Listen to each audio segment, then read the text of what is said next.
Well, I tell you a little bit about Dad's history, where he got the wine bug. My grandmother, Emily Locklear, she actually made wine, and she actually made wine for the church.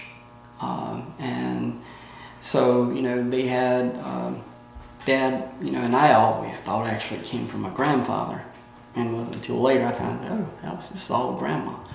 And actually, some of the old vines that she made wine from are still at the old home place. And the old home place is actually at the end of the road. That gray house that sits right across the road, that was a white home. But that's where Dad was raised. But there's actually a vine right there behind that home. And she used those grapes that came from that vine to make wine. So that's where Dad learned, and Dad always had grapes. From as far back as I can remember, he always played with making some wine. Then probably when I was maybe 12, 13, I think, that's when he actually started growing more grapes. We had maybe 6, 7 vines in the ground. And then as he went along, he kept playing, and then it was a little bit of this and a little bit of that, and let's see what we got.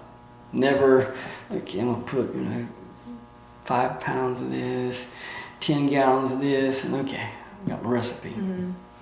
That was throw some stuff in there, and it's like, if it's good, it's good, and if not, I'll change it next year.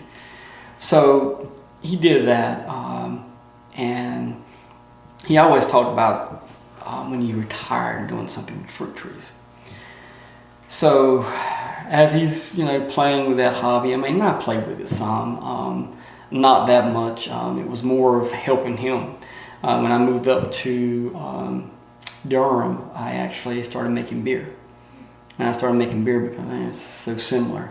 The only difference is with beer you have to be a whole lot cleaner, because the low alcohol, then it's going to, the least little thing is going to contaminate the batch. So I did that, and while I was doing that and playing with that, then that's when you started seeing blips around on the news and paper about the wine industry in North Carolina.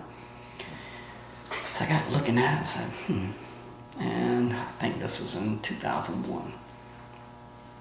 And I told Dad, I said, we probably need to look into this. So I kept doing research, and then about 2003, I went up to Bolton, North Carolina, and bought some vines. I think we bought about 36 vines, and these were Noble. So Noble's a black muscadine.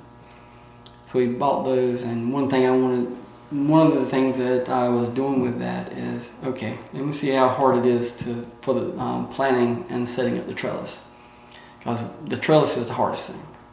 Well, it's the most work intensive part. And so it's okay, this is not too bad. So the following year, I bought enough to put in an acre. So I put that in, and again, that's a little larger scale.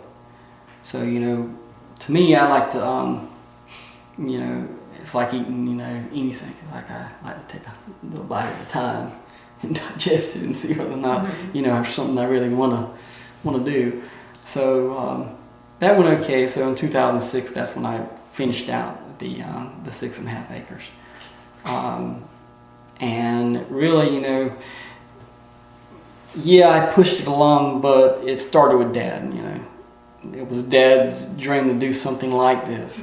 So I looked at it as like, one, I could help fulfill his dreams, and 2, it should be something to sustain him during his retirement.